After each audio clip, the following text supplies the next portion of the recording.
চলছে জানুয়ারি, কত মায়ের হবে কোল খালি। চলছে এখন জানুয়ারি মাস, কত বাড়িতে হবে সর্বনাশ।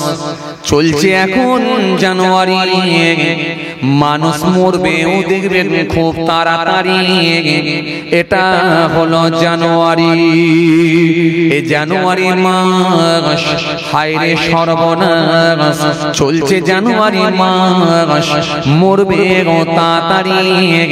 এটা হলো জানুয়ারি, চলবে জানুয়ারি মাস, কত বাড়িতে হবে সর্বনাশ।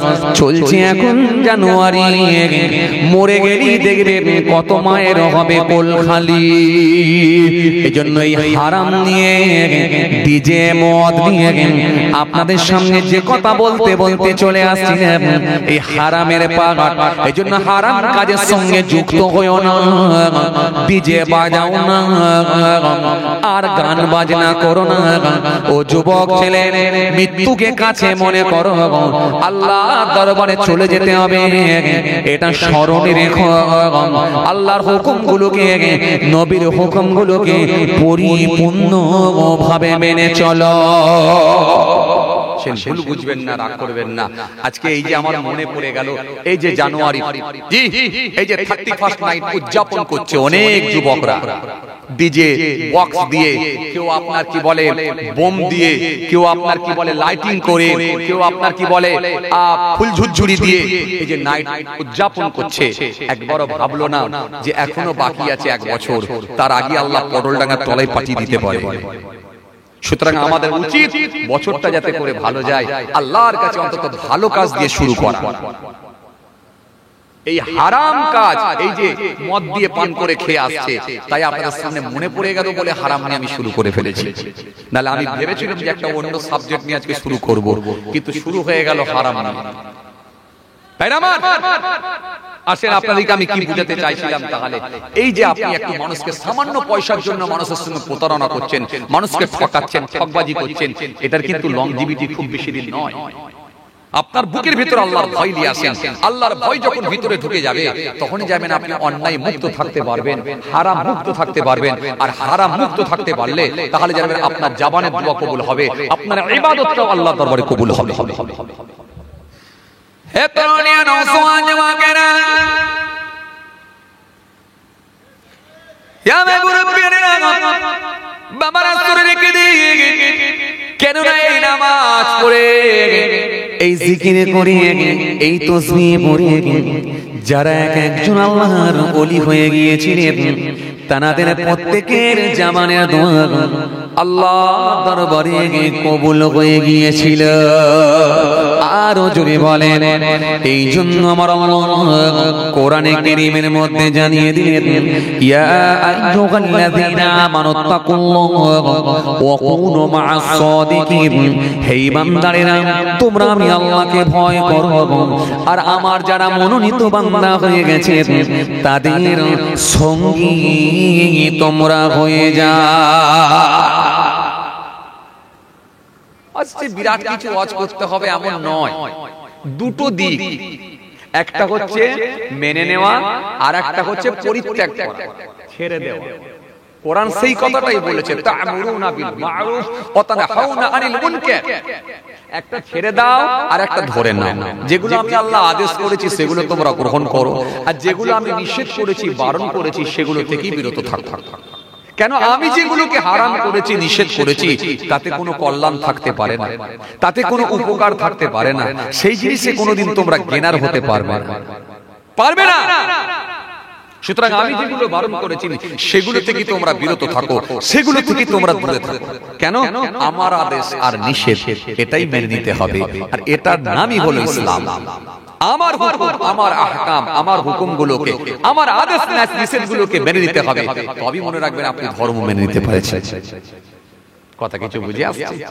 ভাইরা আমার, বন্ধুরা আমার, সাথী মহব্বতের ভাইরা, যে আমি কয়েকদিন আগে কিতাবের মধ্যে পড়ছিলাম, জি 520 হিজরি, 520 হিজরি, জি বাগদাদের জমিনে, জি খলিফা মানসুরের পুত্র জাফর রাশিদ বিল্লাহ, তিনি বাগদাদের অধিপতি ছিলেন।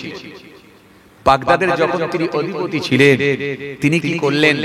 তিনি বড় পীর আব্দুল কাদের জিলানী রাহমাতুল্লাহ আলাইহি, সেই পিরিয়ডের কথা বলছি, তৎকালীন সময়ের কথা বলছি। বড় পীর আব্দুল কাদের জিলানী রাহমাতুল্লাহ আলাইহি হুজুরের কাছে একতরা আশরাফি পাঠালেন। যাও, মন্ত্রীকে পাঠালেন, এটা হুজুরকে গিয়ে একটু গিফট করো, হুজুরকে গিয়ে দিয়ে এসো, তোহফা, উপঢৌকন, তোহফা। যেমন আপনারা আমাদেরকে দেখলে ভালোবাসেন, কেউ তোহফা নিয়ে যান, বাড়িতে আপেল নিয়ে যাচ্ছেন, কেউ মিষ্টি নিয়ে যাচ্ছেন। আপনারাও দেখবেন অনেক সময় আত্মীয় বাড়িতে গেলেও নিয়ে যান, বিয়াই বাড়ি গিয়ে যাচ্ছেন, নাতি নাতনিদের জন্য নিয়ে যাচ্ছেন, কখনো মামার বাড়ি, কখনো খালার বাড়ি, কেউ মিষ্টি নিয়ে যাচ্ছেন, কেউ ফল নিয়ে যাচ্ছেন, কেউ শুকনো খাবার, চানাচুর, বিস্কুট নিয়ে যাচ্ছেন, ইত্যাদি ইত্যাদি গুলো নিয়ে যান। হুজুরদেরকেও দেন, বক্তাদেরকেও, হুজুরদেরকে, মাওলানা সাহেবদেরকেও ভালোবেসে দেন, এগুলো একটু ভালোবেসে দেন। এই ভালোবাসা, অন্য কিছু না। জাফর রাশিদ বিল্লাহ হুজুরের কাছে পাঠিয়েছেন, ভালোবেসে পাঠিয়েছেন কি? একতরা আশরাফি পাঠিয়েছেন, যাও একটু হুজুরের কাছে এটা দিয়ে এসো। হে তরুণিয়া নওজওয়ান জাওয়াকেরা, হে আমার মুরব্বিয়ারা, বাবা রাসূলের কিতাবের মধ্যে পাওয়া যায় হযরতে বড় পীর আব্দুল কাদের জিলানীর কাছে যখন ওই আশরাফিরা পাঠিয়ে দেওয়া হয়েছিল, হযরতে বড় পীর আব্দুল কাদের জিলানী নিতে অস্বীকার করলেন। মন্ত্রীকে বললেন, ও মন্ত্রী, এটা আমি নেব না, যাও তোমার বাদশার কাছে নিয়ে যাও, খলিফার কাছে নিয়ে যাও, এটা আমাকে দিও না, এটা আমি গ্রহণ করতে পারবো না। মন্ত্রীকে যখন এই কথা বলেছেন, মন্ত্রী বারবার হুজুরকে রিকোয়েস্ট করতে লাগলেন, অনুরোধ করতে লাগলেন, হুজুর আমার বাদশা আপনাকে ভালোবেসে দিয়েছেন, হুজুর আপনি মেহেরবানি করে এটা গ্রহণ করুন না, কেন ফেরত দিচ্ছেন? হুজুর আপনাকে ভালোবেসে দিয়েছেন, হুজুর এই নাজরানাটা, হুজুর আপনি মেহেরবানি করে গ্রহণ করুন না, আপনি কেন ফেরত দিচ্ছেন? হুজুর আপনি মেহেরবানি করে গ্রহণ করুন। মন্ত্রীর এই রিকোয়েস্টে কিতাবের মধ্যে পাওয়া যায় হযরতে বড় পীর আব্দুল কাদের জিলানী রাহমাতুল্লাহ আলাইহি হুজুর যখন ওই আশরাফিটা গ্রহণ করেছিলেন, গ্রহণ করে একবার খালি নিজে হাতে নিয়ে একবার খালি হাত দিয়ে ডলতে লাগলেন। ডলার সাথে সাথে ওই আশরাফি দিক থেকে, ওই আশরাফি গুলো থেকে ডলার সাথে সাথে কাঁচা রক্ত বার হতে লাগলো। যখন টাটকা রক্ত বার হতে লাগলো, জমিনের উপরে রক্ত পড়ছে, মন্ত্রী হতভঙ্গ হয়ে গেল, দরবারের প্রত্যেকটা মানুষ হতভঙ্গ হয়ে গেল, অবাক হয়ে গেল, চিন্তিত হয়ে পড়ল, এটা কেন এরকম হলো? প্রত্যেকটা মানুষ অবাক হয়ে গেল, চিন্তিত হয়ে পড়ল, মন্ত্রীও চিন্তিত হয়ে পড়ল, টেনশনের মধ্যে পড়ে গেল। মন্ত্রী আর থাকতে না পেরে বাদশার কাছে খবর পাঠালো, জাফর রাশিদ বিল্লাহর কাছে খবর গেল, বাদশা, ও বাদশা শুনে, আপনি যে তোহফাটা দিয়েছিলেন হুজুরের হাতে আমি দিয়েছিলাম, হুজুর যখন নিজে হাতে করে একবার গ্রহণ করেছে, ওই তোহফার মধ্য থেকে রক্ত বার হতে লেগেছে, আমরা প্রত্যেকেই অবাক হয়ে গেছি। যখন বাদশার কানে গিয়ে পৌঁছালাম, বাদশাও হতভঙ্গ হয়ে গেল, বাদশাও অবাক হয়ে গেল, বাদশার সহ্য করতে পারল না, বাদশার স্থির থাকতে পারল না। বাদশা অবাক হয়ে গেল, বলো কি এরকম ঘটনা কোনোদিন হয়নি? চিন্তিত হয়ে পড়েছে।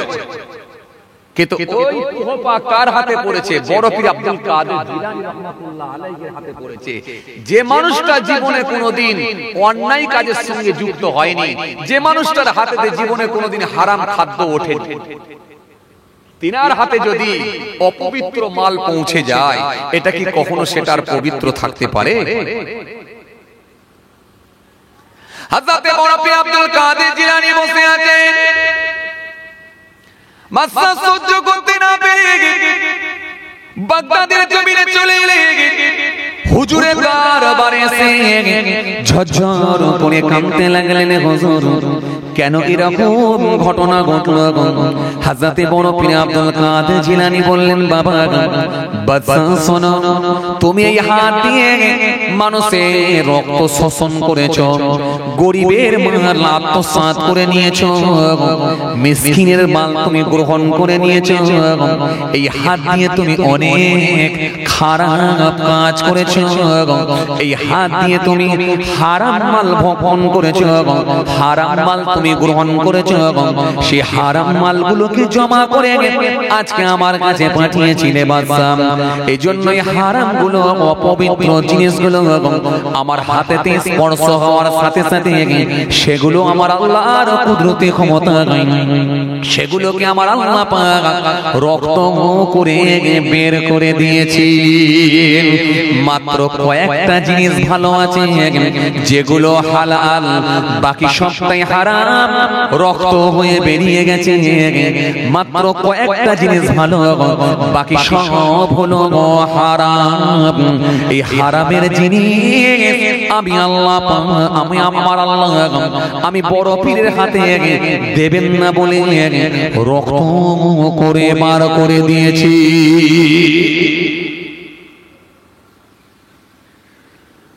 কথা কিছু বুঝতে পারছেন?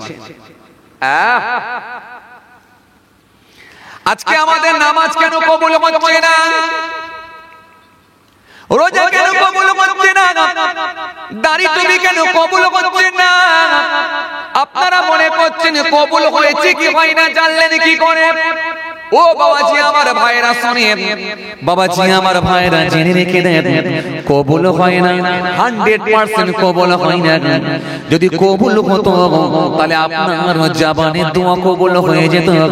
কেন 22 বছর নামাজ পড়ছেন, 28 বছর রোজা রেখেছেন, 26 বছর দাঁড়িয়ে রেখেছেন, মিস হবার কোনো সম্ভাবনা নাই, মিস হবার কোনো সম্ভাবনা নাই। নিশ্চিতভাবে আপনার জবানের দোয়া কবুল হতো। কেন 22 বছরের নামাজ, 28 বছর রোজা, 26 বছরের দাঁড়িয়ে নিশ্চয় আপনি আল্লাহর ওলি হয়ে যেতেন। কিন্তু কবুল হয় না কেন? তার মানে জবানের দোয়া কবুল হয় না কেন? রাসূলুল্লাহ বলেছেন, যার ভেতরে হারাম খাদ্য ঢুকবে, আমি নবী বলছি ওই শরীরটা জান্নাতে যাবে না। এই জন্য আমার নবী সুন্দর করে জানালেন, আল্লাহ নবী সুন্দর করে বললেন, লা ইয়াদখুলুল জান্নাতা লাহাবুন নাবাতা মিনাশ শুতি ওয়া কুল্লু লাহাবিন নাবাতা মিনাশ শুতি কানাতিন নারু আওলা বিহি। আল্লাহ নবী সুন্দর করে বললেন, লা ইয়াদখুলুল জান্নাতা লাহাবুন, আমি রাসূলুল্লাহ বলছি ওই শরীরটা জান্নাতে যাবে না, ওই গোশতটা জান্নাতে যাবে না যার শরীরে লা ইয়াদখুলুল জান্নাতা লাহাবুন নাবাতা মিনাশ শুতি অকুল্লু লাহাবিন নাবাতা মিনাস সুতি কানাতিন নারু আওলা বিহি, যার শরীরে হারাম খাদ্য ঢুকে গেছে। আমি রাসূলুল্লাহ বলি, সামান্য পরিমাণও যদি হারাম খাদ্য ভিতরে ঢুকে যায়, আমি নবী বলে যাই ওই শরীরটা কোনোদিন জান্নাতে যাবে না। সমীক্ষা করে দেখা যায়, সমীক্ষা করে যদি দেখা যায়, একটা পাড়া সমীক্ষা করলে 100টা ঘর থাকলে 85টা বাড়িতে এখন বন্ধন ঢুকে গেছে, 85টা বাড়িতে এখন মহিলা সমিতি ঢুকে আছে। তবে বুকে হাত দিয়ে একবার খালি বলুন তো দেখি, কেমন করে আপনার নামাজ রোজা কবুল হবে? 85টা বাড়িতে যদি হারাম খাদ্য ঢুকে যায়, 85টা বাড়িতে যদি মহিলা সমিতি ঢুকে যায়, 85টা বাড়িতে যদি বন্ধন ঢুকে যায়, তাহলে কেমন করে ভাবলেন জাবানের দোয়া কবুল হবে? না, হতে পারে না। জাবানের দোয়া কবুল হয় না, আর জাবানের দোয়া কবুল হয় না, তার মানে ইবাদত আল্লাহর দরবারে কবুল হচ্ছে না। এই 17 বছর ধরে একই দোয়া করলেন, আল্লাহ আমি 17 বছর ধরে একই দোয়া করছি, আল্লাহ আমি একজন নামাজি, আমি একজন দাড়িওয়ালা, আমি একজন রোজাদার, 17 বছর ধরে একই দোয়া করি, আল্লাহ তুমি আমার একটা ভালো জামাই মিলিয়ে দাও, একটা সুপাত্র মিলিয়ে দাও, ভালো একটা জামাই মিলিয়ে দাও। 17 বছর পরে যখন ভালো একটা জামাই মিলল, দেখা গেল মস্ত বড় একটা গাঁজাখোর। তার মানে যা বললেন তার কথা বলেন, তার উল্টো হয়ে গেল। যদিও আপনাদের এলাকায় এরকম ঘটনা ঘটেনি, এই এলাকার সমীক্ষা করলে বন্ধন টন্ধন ঢোকেনি। কি বলেন কথা বলছেন না কেন? এই এলাকার সমীক্ষা করলে মহিলা সমিতি ঢোকে না, বন্ধন ঢোকে না। এই জন্য আমার আল্লাহ কোরআনে কারীমের মধ্যে বললেন, ওয়াহাল্লাল্লাহুল বাই'a ওয়া হারামা রিবা, ওই বিক্রয় তোমাদের জন্য বৈধ করে দিয়েছি, সুদ তোমাদের জন্য হারাম করে দিয়েছি। এই জন্য আমার আল্লাহ কোরআনে কারীমের মধ্যে বললেন, ইয়ামহাকুল্লাহু রিবা ওয়া ইরবিস সাদাকা ওয়াল্লাহু লা ইউহিব্বু কুল্লা কাফারিন আযীম। আল্লাহ স্পষ্ট ঘোষণা দিয়ে বললেন, দান সদকাকে আমি আল্লাহ বৃদ্ধি করে দিয়ে, সুদকে আমি আল্লাহ ধ্বংস করে দিয়ে, ওয়াল্লাহু লা ইউহিব্বু কুল্লা কাফারিন আযীম। আমি আল্লাহ ওই সমস্ত অপবিত্র অকৃতজ্ঞ, আমি আল্লাহ পাপী ব্যক্তিগুলোকে পছন্দ করি না। কোরআনে এক জায়গায় নয়, একাধিক জায়গায় আল্লাহ আয়াত দিয়েছেন। হাদিসের মধ্যে এক জায়গায় নয়, রাসূলুল্লাহ একাধিক জায়গায় হারাম সম্পর্কে হাদিস তুলেছেন। ভাবা দরকার আমাদের, ভাবা দরকার। আর কবে ভাববো? 10 কিলো দুধেতে যদি একটু পেচ্ছাবের ছিটা পড়ে, ওই দুধটা আর পবিত্র থাকতে পারে না, ওটা হারামে পরিণত হয়ে যায়। 10 কিলো দুধেতে যদি একটু গোবরের ছিটা লেগে যায়, ওই দুধটা আর পবিত্র থাকতে পারে না, ওটা হারামে পরিণত হয়ে যায়। এই হারাম কখনো হালাল হয় না। মনে রাখবেন, যাদের ভিতরে এখনো পর্যন্ত বাড়িতে বন্ধন ঢুকে আছে, মহিলা সমিতি ঢুকে আছে, ইমিডিয়েট যদি এই অন্যায় মুক্ত যদি না হতে পারি, আমরা যদি এই পাপ মুক্ত না হতে পারি, যদি এই হারাম খাদ্য থেকে যদি বিরত না থাকতে পারি, যদি আমরা বন্ধন মহিলা সমিতি থেকে যদি দূরে না সরে আসতে পারি, লিখে রেখে দেন, আপনার জাবানের দোয়া মওত পর্যন্ত কবুল হবে না।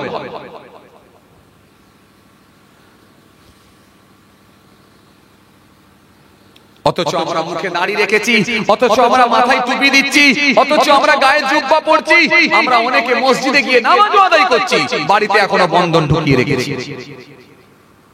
আমাদের মাথায় যে কি শয়তান পেচ্ছাপ করে দিল, ওই যে মাথায় ঢুকলো বন্ধন করলে বড় লোক হবি, এই যে মাথায় ঢুকে আছে। আমাদের মাথায় শয়তান যে কিভাবে পেচ্ছাপ করে দিয়েছে, ওই যে মাথায় ঢুকিয়ে রেখেছে। আরে সকালবেলা যখন কাজে যাবি, তো মনে কর এই যে সকালবেলা যখন কাজে যাচ্ছিস, এই যে তুই একজন রাজমিস্ত্রি, ছেনি নিয়েছিস, হাতুড়ি নিয়েছিস, কন্নিক নিয়েছিস, হ্যাঁ কড়া নিয়েছিস, এই যে কাজে যখন যাচ্ছিস, বেদেমারি বাজারে বসে বসে চা খাচ্ছিস, এ বাবু এই কাজ করে খেতে আর কত কবে বড় লোক হবি? একবার দেখ না, লটারির একটা কাউন্টার করা আছে, ওখানে গিয়ে একটা লটারির টিকিট কেটে দিয়ে জানা, রাতের বেলা তো ওয়াজ আছে, ওয়াজে বসে বসে দোয়া করবি, আর আল্লাহ যদি মিলিয়ে দেয়, একটা লেগে গেলে তুই গেনার হয়ে যাবে। কথা মনে কিছু বুঝতে পারে? কিছু কথা বুঝতে পারছেন বাবাজি? এটা হচ্ছে শয়তান পেচ্ছাপ করে দিয়েছে। ব্যাস ওই ছেলেটার মাথায় ঢুকে গেল কন্নিক মেরে, হাতুড়ি মেরে, খুন্তি মেরে, আর এই কড়া নিয়ে কাজ করে, রাজমিস্ত্রির কাজ করে 500 টাকা ইনকাম করে কবে বড় লোক হব সংসার চালিয়ে। ঠিকই তো বলেছে, কথা তো খারাপ নয়, মনের মধ্যে ভালো কথাই তো এসেছে, অসুবিধা নাই। সামনে একটা লটারির টিকিট কাউন্টার করাই আছে, ওখানে যদি একটা কেটে দিয়ে চলে যেতে পারি, আর রাতের বেলা জলসার মাহফিলে যদি একটু বসে বসে কান্নাকাটি করে দোয়ার সময় আল্লাহর দরবারে বলি, যদি আল্লাহ কবুল করে নেয়, গ্রামবাসীকে তো দেখিয়ে দিতে পারবো। এই যে এই সাজেশনটা যিনি দিয়ে গেলেন, তিনি মিস্টার অন্য কেউ নয়, তিনি হলেন মিস্টার ইবলিস, শয়তান। তিনি ভয়ঙ্কর জিনিস, যিনি হলেন আমাদের প্রত্যেকের শত্রু। কোরআনে আল্লাহ নিজে ঘোষণা দিয়েছেন, সুন্দর করে আমার আল্লাহ জানিয়ে দিয়েছেন, সুন্দর করে আমার আল্লাহ বলে দিয়েছেন, يا أيها الناس اعبدوا ربكم الذي خلقكم والذين من قبلكم لعلكم تتقون। আল্লাহ কোরআনে কারীমের মধ্যে বলেছেন, ইয়া আইয়ুহাল্লাযীনা আমানু দুখুলু ফিস-সিলমি কাফা ওয়া লা তাত্তাবিউ খুতুওয়াতিশ শাইতান ইন্নাহু লাকুম আদুউম মুবিন। হে ঈমানদারেরা, সম্পূর্ণভাবে ইসলামের মধ্যে দাখিল হও, পরিপূর্ণভাবে ইসলামের মধ্যে ঢোকো। ওয়ালা তাত্তাবিউ খুতুওয়াতিশ শাইতান, শয়তানের পথ তোমরা অনুসরণ করো না। কেন? আমি আল্লাহ বলছি, ইন্নাহু লাকুম আদুউম মুবিন, নিশ্চয়ই সে হলো তোমাদের প্রকাশ্য শত্রু, নিশ্চয়ই সে হলো তোমাদের প্রকাশ্য দুশমন। সেই দুশমনকে আমরা এখন বন্ধু হিসাবে গ্রহণ করেছি। কথা বলেন ঠিক কি না? বন্ধু হিসেবে গ্রহণ করি না? ওই ইবলিস যা বলে তাই করি, 2-5 টাকা লাভের জন্য। ইবলিস বলছে রাতের বেলা ওয়াজ শুনবি তো অসুবিধা কি আছে? সকাল বেলায় যখন বেগুন বিক্রি করতে যাবি, ভালো বেগুনের সঙ্গে কানা বেগুন পাইল করবি, আর বুড়ো কাস্টমার দেখলি ব্যাগে ঢুকিয়ে দিবি। ওরে খেপা, রাতের বেলা তো জলসা শুনবি তো মাপ পেয়ে যাবি। আমরা বললাম হ্যাঁ ঠিক আছে। ইবলিস বলছে খেপা শোন, রাতের বেলা তো ওয়াজ শুনতে যাবি তো অসুবিধা কি আছে? টেনশন না, রাতের বেলা তো ওয়াজ শুনতে যাবি, চিন্তা নাই। সকাল বেলা যখন পটল বিক্রি করতে যাবি, ওটা 3 দিন আগেকারের পটল আছে, অসুবিধা কোথায়? ওটাকেও বিছিয়ে ফেল, খালি পানির ঝাপটা মেরে দে, চকচকে হয়ে যাবে। আর বুড়ো কাস্টমারকে বল টাটকা এই মাত্র আজকে তুলে নিয়ে এসেছে, লোককে ভুল বুঝিয়ে ব্যাগেতে ঢুকিয়ে দিয়ে 3 দিনের মালকে টাটকা বলে চালিয়ে দেন। আমরা বললাম হ্যাঁ ঠিক আছে। আরে খাপা, রাতের বেলা তো ওয়াজ শুনবি তো মাপ পেয়ে যাবি, কথা বলে না। আমরা বললাম হ্যাঁ গুরু ঠিক আছে। চলছে না এগুলো? চলছে না এগুলো? চলছে না? ইবলিস বলল, আরে খাপা শোন, বিকেল বেলায় তুই অনেক চপ সিঙ্গারা তৈরি করে ফেলে চলে গেছিস, এই চপ সিঙ্গারা গুলো কিছু বেঁচে গেছে, ফেলে কি দিবি রে খাপা? ফেলে দিলে তো লস হয়ে যাবে। এগুলো কি ভালো করে কাঁচের শোকেসের মধ্যে ঢুকিয়ে রাখ, সকালবেলা আবার সকালবেলা তেলেতে ফের গরম করে ছেঁকে নিবি। আর দূরের কাস্টমার যখন দেখবি বাসে করে আসছে, কেউ দেখবি টেকারে করে আসছে, টেকারের ছাদে বসে আছে, কেউ দেখবি টোটো করে আসছে, কেউ দেখবি অটো করে আসছে, ওরা যখন চপ মুড়ি তোর কাছে কিনতে আসবে, রানিং কাস্টমার বলে ওদের ওই ঠুঙার ভেতরে দিয়ে ওদের হাতে ধরিয়ে দিবি। ওরা খাবে কি ফেলবে তোর দেখার দরকার নাই, তুই পয়সা পেয়ে বড় লোক হবি। রাতের বেলা তো ওয়াজ শুনবি, আল্লাহর কাছে মাপ চাইবি, মাপ পেয়ে যাবি। আমরা বললাম হ্যাঁ গুরু ঠিক আছে। কেন আমরা বুঝলাম না যে এই 5 টাকা, 10 টাকা, 20 টাকা, 100 টাকা, 200 টাকার জন্য আমার ঈমান আমলকে কেন বরবাদ করে দিচ্ছি? এটা কেন একবারও বুঝলাম না? কেন বিবেকটাকে জানালো না? এই জন্য আমাদের সমাজে কিছু মানুষ আছে দেখবেন, যারা হারামের সঙ্গে যুক্ত হওয়ার কারণে তাদের জবানের দোয়াটা আল্লাহর দরবারে কবুল হয় না। এই জন্য আমার নবী সুন্দর করে জানিয়েছেন, আমার নবী স্পষ্ট ঘোষণা দিয়েছেন, ইয়াতিয়ালান নাসি জামাব লা ইউবালুল মারউ মা আখাযা মিনহু আমিনাল হালাল আমিনাল হারাম। আমি রাসূলুল্লাহ বলি, অতি সত্তর মানুষের সম্মুখে এমন জামানা আসবে, কেউ কারোর পরোয়া করবে না, কি উপায়ে মাল লাভ করবে, হারাম উপায়ে না হালাল উপায়ে, সেটাও কিন্তু দেখা দেখি থাকবে না। বোতলের ভেতরে পেট্রোল ভরে রাখবে, তাতে সামান্য কিছু লাভের জন্য সেখানে কেরোসিন পাইল করে গাড়ির ট্যাঙ্কে ভরে দিয়ে কার্বোরেটর জাম করে দেবে। সামান্য কিছু লাভের জন্য কেরোসিনকে পেট্রোলের সঙ্গে পাইল করবে। সকালবেলা মাছ বিক্রেতা মাছ বিক্রি করতে যাবে, ওই মাছ যখন বাজারে নিয়ে যাবে, টাটকা মাছের রক্ত নিয়ে গিয়ে পচা মাছের গায়ে লাগিয়ে রাখবে। বেলা 12:30টার সময় 1টার সময় চড়া দামে ছাড়ে দেবে, বলবে এই দেখো রক্ত বার হচ্ছে বলে চালিয়ে দেবে। সমাজে হারাম আর হালাল বলে এটা এমন ভাবে পাইল করে চালাবে, মানামানি বলে থাকবে না। আমি রাসূলুল্লাহ বলছি, কেউ কারণ পরোয়াও করবে না, যে কোনো ভাবে বড় লোক হওয়ার চেষ্টা চালাবে। কথা ঠিক কিনা? রাগ করছেন আপনারা? তওবা, রাগ করছেন আপনারা। ভাবছেন হুজুর আমাদেরকে কেন বলছেন তওবা? আমি আপনাদেরকে বলিনি। বিশ্বাস করেন, আপনাদের সঙ্গে আমার কোনো রাগারাগি নেই। কি বেদে মারি নাকি? চন্ডিবাড়ি গ্রাম খুব মহব্বতের গ্রাম, আমি আপনাদেরকে কেন বলবো?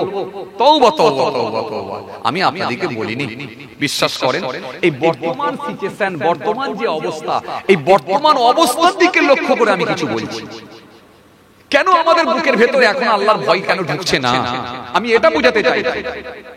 সামান্য 10টা টাকা, 20টা টাকা, 50টা টাকা, 100টা টাকা লাভের জন্য আমি এইভাবে অন্যায় কাজের সঙ্গে যুক্ত থাকবো? আমার ভেতরে কি একবারও ভয় ঢুকবে না? আমার আল্লাহ যদি নারাজ হয়ে যায়, একটা বড় রোগ দিয়ে দিতে পারে, লাখ লাখ টাকা খরচ হয়ে যেতে পারে। আল্লাহ ইচ্ছা করলে তো ব্লাড ক্যান্সার দিতে পারে, আল্লাহ ইচ্ছা করলে ডায়াবেটিস দিতে পারে, আল্লাহ ইচ্ছা করলে সুগার দিতে পারে, আল্লাহ ইচ্ছা করলে টিউমার দিতে পারে, আল্লাহ ইচ্ছা করলে হার্ট অ্যাটাক দিতে পারে, আল্লাহ ইচ্ছা করলে বাচ্চার কোনো বড় ধরনের রোগ দিতে পারে। দিয়ে হাজার হাজার টাকা খরচ করিয়ে দিয়ে আমার আল্লাহ ইচ্ছা করলে ইহকাল পরকাল সব বরবাদ করে দিতে পারে। কেন আমাদের ভেতর আল্লাহর ভয়টা ঢুকছে না? আমি এটা বোঝাতে চাই। কি কথা ঠিক বলছি না? আমরা জেনে শুনে কেন প্রতারণা করব? আসেন, ভুল বুঝবেন না, আমাকে রাগ করবেন না। আমি আপনাদেরকে জ্ঞান দিতে আসছি না, শেখাতে আসছি না। তওবা তওবা, আমি জাস্ট খালি রাসূলুল্লাহর কথাগুলো, আল্লাহর কথাগুলো একটু তুলে ধরছি। এগুলো আমাদের মেনে নেওয়া হলো নৈতিক দায়িত্ব।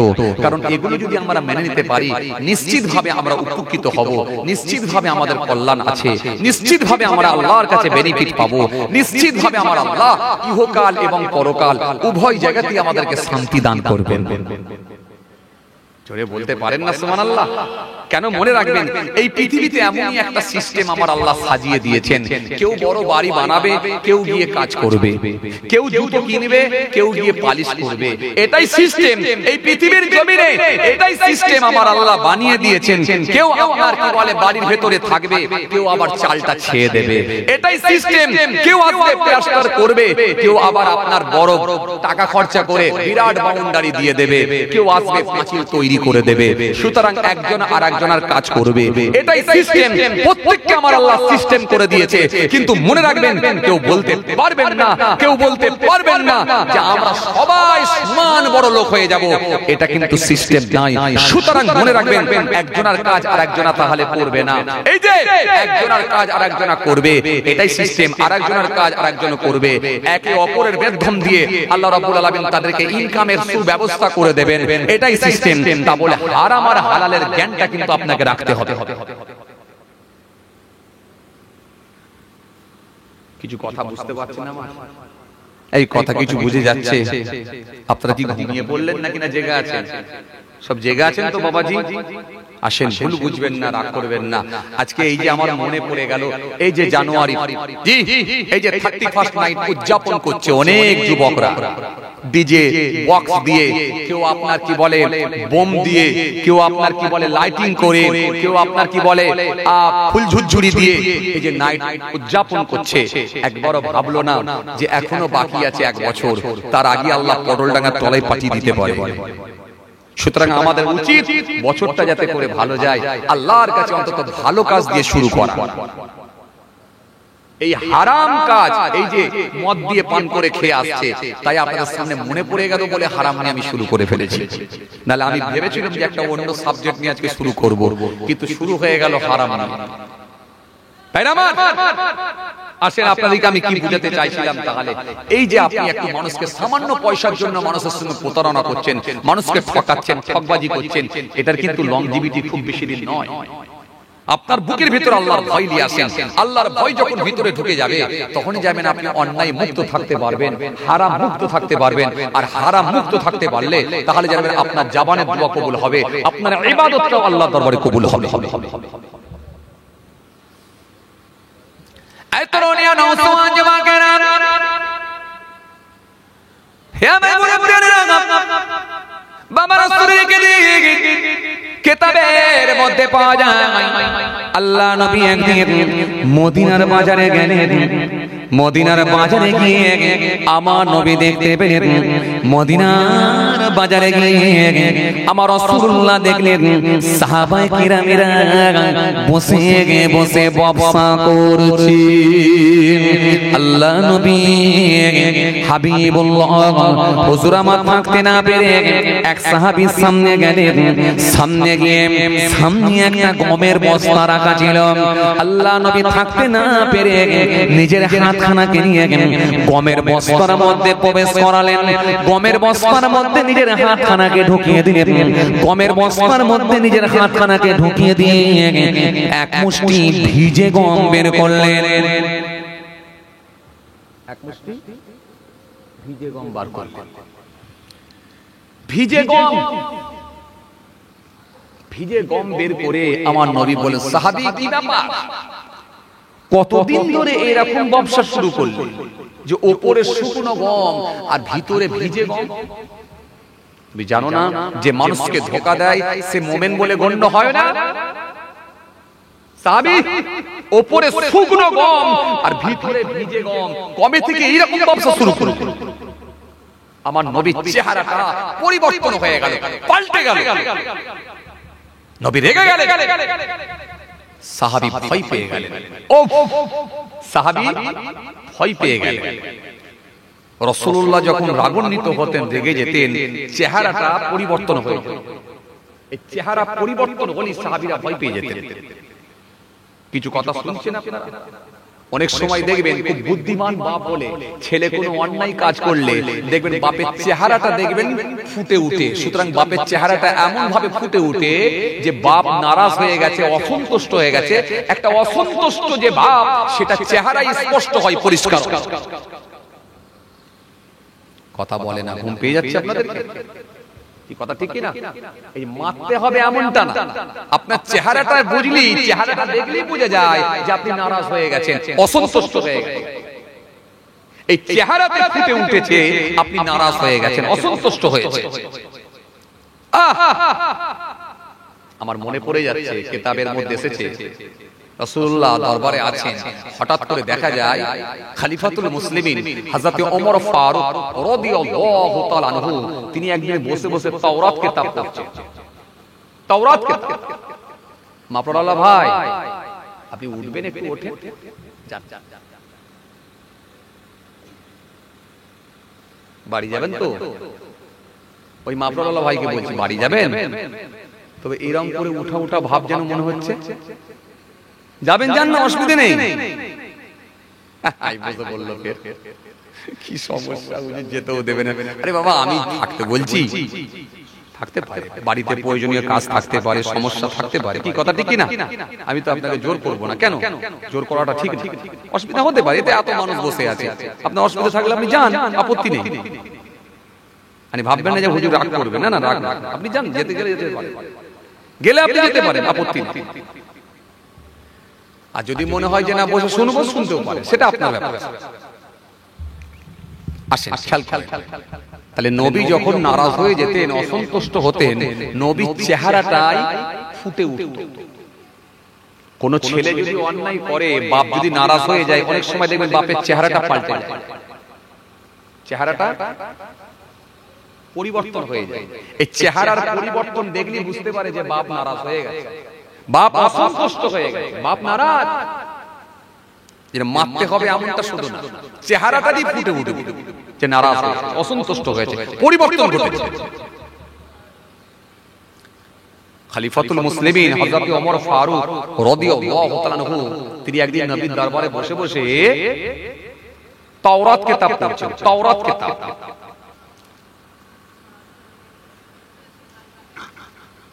তাওরাত কিতাব পড়ছেন। তাওরাত কিতাব কার উপরে নাজিল হয়েছিল?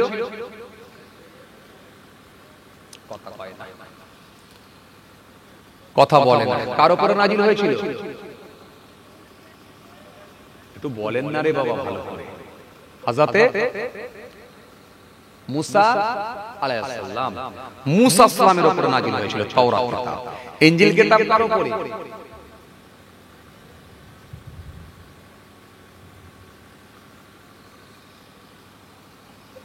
খুব টেনশনে আছেন আপনারা, খুবই চিন্তিত।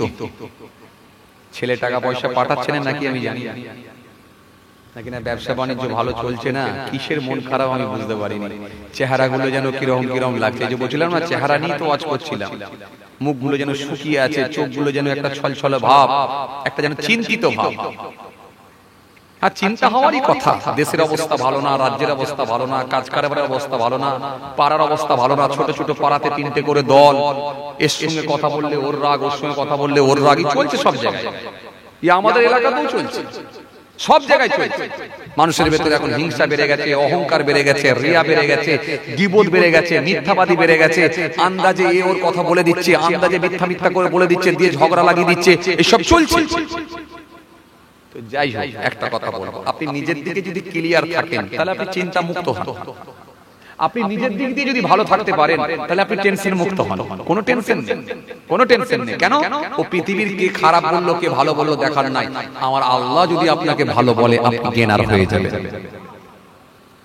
আমার আল্লাহ যদি আপনাকে ভালো বলে দেয় আপনি টেনশন মুক্ত, আর কোনো টেনশন নেই। কে আপনাকে খারাপ বললো ভালো বললো দেখার দরকার নাই। আপনি নিজের দিকে যদি ঠিক থাকেন, নিজের দিকে যদি ভালো থাকেন, জানবেন আপনি আপনার মালিকের কাছে, আল্লাহর কাছে ভালো।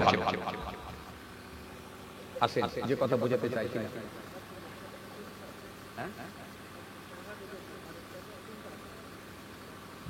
ও ঘরে টাকা ঢুকেছে, টাকা পাচ্ছে না,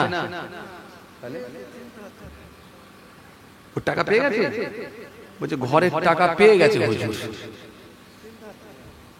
তো ঘরে পেয়ে গেছে বলছে, তো বিশাল ব্যাপার। তাহলে তো মাশাআল্লাহ দাওয়াত করে খাওয়াতে হবে হুজুরদেরকে, ইমাম সাহেবদেরকে দাওয়াত করে খাওয়াতে হবে, তাই না? ঘরের টাকা ঢুকে গেছে যখন, তাহলে আমার টেনশন কি আছে? ডবল নেবে বলছে নাকি? ফের ডবল নেবে বলছে নাকি? যে আসেন, খেয়াল করেন বাবাজি, আর বেশিক্ষণ করবো না, খেয়াল করেন জি, আসেন খেয়াল করেন যে কথা বুঝাতে চাইছিলাম। ভাইরা আমার কি বলছিলাম? হযরত ওমর রাদিয়াল্লাহু তাআলা আনহু তিনি বসে বসে তাওরাত কিতাব পড়ছেন।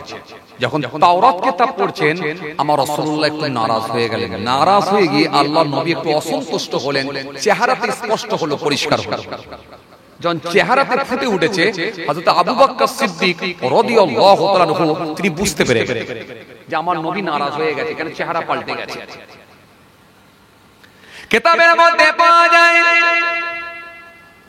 হযরত আবু বকর সিদ্দিক রাদিয়াল্লাহু তাআলা আনহু, হযরত আবু বকর সিদ্দিক রাদিয়াল্লাহু তাআলা আনহু তিনি সেই সময় বললেন, ও হযরত ওমর, একবার খানি আমার রাসূলুল্লাহর দিকে দেখো, আমার নবীর চেহারার দিকে একবার দেখো, আমার নবী নারাজ হয়ে গেছে।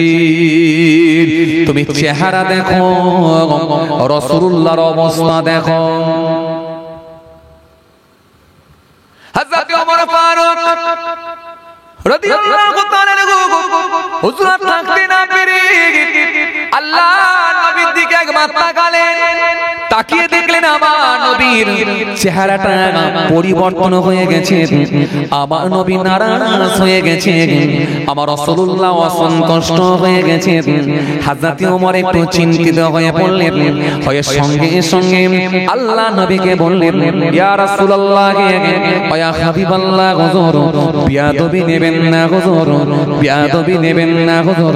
ওয়াল্লাহ নবী, কিছু যদি আমার দ্বারায় ভুল হয় আপনি বলুন, কেন আমি তো মেনে নিয়েছি রাদিতু বিল্লাহি রাব্বান ওয়া বিইসলামি দীনান, আমি মুহাম্মদ মুস্তাফা সাল্লাল্লাহু আলাইহি ওয়াসাল্লাম, আমি আল্লাহকে আল্লাহ বলে মেনে নিয়েছি, ইসলামকে দ্বীন বলে মেনেছি, আর আপনাকে রাসূলুল্লাহ বলে আখিরি নবী বলে গ্রহণ করে নিয়েছি। ও আল্লাহ নবী, আমার কথাবার্তা, আমার কর্মকাণ্ডে, আমার কার্যকলাপ এমন যদি কিছু হয়ে থাকে দয়া করে আপনি আমাকে বলো, দয়া করে আমাকে বলুন। যদি আমার কর্মকাণ্ড, আমার কার্যকলাপ বা আমার কথাবার্তা যদি কিছু আপনাকে এরকম মনে হয়, আপনি আমাকে একটু বলুন। আমি তো আপনাকে নবী বলে মেনেছি, ইসলামকে দ্বীন বলে মেনেছি, আল্লাহকে আল্লাহ বলে মেনেছি। আমার নবী সেই সময় বলেন, ওমর শোনো, ওমর শোনো, আমি রাসূলুল্লাহ তোমাকে একটাই কথা বলি, তুমি যে কিতাবটা পড়ছো এই কিতাবটা হলো তাওরাত কিতাব। তুমি কি জানো এই তাওরাত কিতাব কার উপরে এসেছে? তাওরাত কিতাব নবী মুসা সালামের উপর অবতীর্ণ হয়েছে। তবে ওমর শোনো, আমি রাসূলুল্লাহ তোমাকে বলে যাই, আজকে যদি তাওরাত কিতাব তো পরের কথা, যদি মুসা কালিমুল্লাহ বেঁচে থাকতেন, সে মুসা নবীকে আমি রাসূলুল্লাহকে অনুসরণ করা লাগতো। জোরে হয় না? আরো জোরে বলেন। কেননা আমার আল্লাহ আমাকে এত বেশি ভালোবাসা দিয়েছেন, সমস্ত নবীদের ঊর্ধ্বে আমার সম্মান আল্লাহ দিয়েছেন। মুসা নবীও যদি আজকে বেঁচে থাকতেন, আমি রাসূলুল্লাহকে অনুসরণ করতেন। কেন আমি রাসূলুল্লাহ, আমার সম্মান আমার আল্লাহ বাড়িয়ে দিয়েছি। তাওরাত তো পড়া অনেক পরের কথা, স্বয়ং মুসা কালিমুল্লাহ যদি বেঁচে থাকতেন, তবুও সেই মুসা কালিমুল্লাহ আমি রাসূলুল্লাহকে অনুসরণ করতেন। কথা কিছু বুঝে আসছে? হ্যাঁ, নবীদের ঊর্ধ্বে, সবার ঊর্ধ্বে আমার নবীর সম্মান আল্লাহ, আমার নবীর ইজ্জত সবার ঊর্ধ্বে দিয়েছে। চলুন ভাইরা আমার, যে কথা আপনাদের বলতে বলতে বলতে বলতে চলে এলাম, তো রাসূলুল্লাহ যখন এই গমের স্তূপ বস্তা থেকে যখন গম বের করেছেন, আল্লাহর নবীর চেহারাটা পাল্টে গেল। মনে আছে আপনাদের? যেখান থেকে ছেড়েলাম মনে আছে? মনে আছে? আমি সেই জায়গায় গিয়ে আবার পৌঁছালাম। কেন? আমি তো আপনাদের সামনে শুরু করে ফেলেছি আজকে হারামের ওয়াজ। জানুয়ারি